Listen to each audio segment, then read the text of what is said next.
No, to je teda príbeh, že prečo som sa rozhodla stať režisérkou.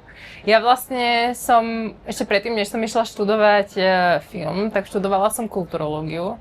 A vlastne potom som išla na filmový kurz na VŠMU, ktorý bol taký dvojtýždňový a tam sme si vyskúšali rôzne, mali sme tak akoby viac vysvetlené, že ako funguje vlastne celý proces tvorby krátkych audiovizuálnych diel.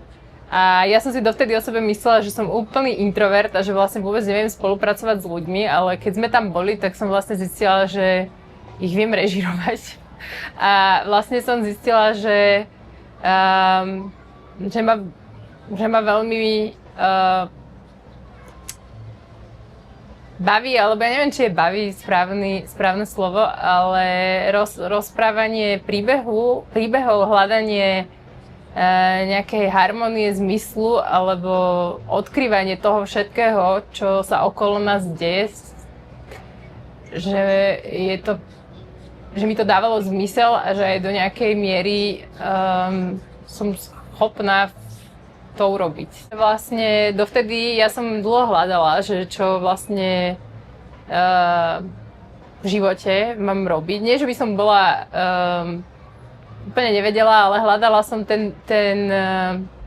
tú profesiu alebo to niečo, kde mi to celé zaklaplo a ja mám pocit, že vlastne réžia je tak širokospektrálna alebo tak vlastne rôznorodá robota a zároveň vlastne celý čas rieši celok, ale aj tie konkrétnosti a to je niečo, čo ma veľmi zaujímalo, alebo veľmi bavilo a baví ma to vlastne doteraz.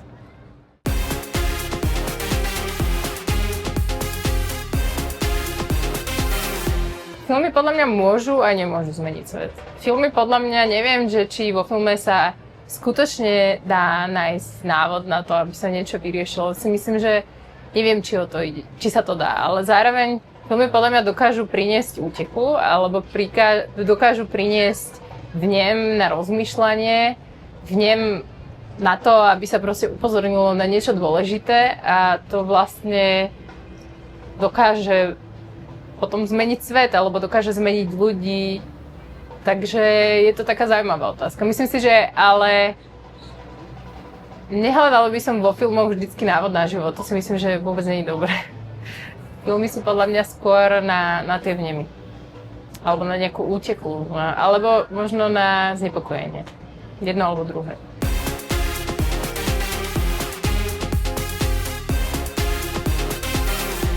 Najradšej by som bola, keby si ľudia z nášho filmu odniesli pocit úľavy alebo nádeje. A hravosti, to by som bola najradšej. Keby sa niekomu uľavilo po tom, čo ten film vidí, aspoň trochu.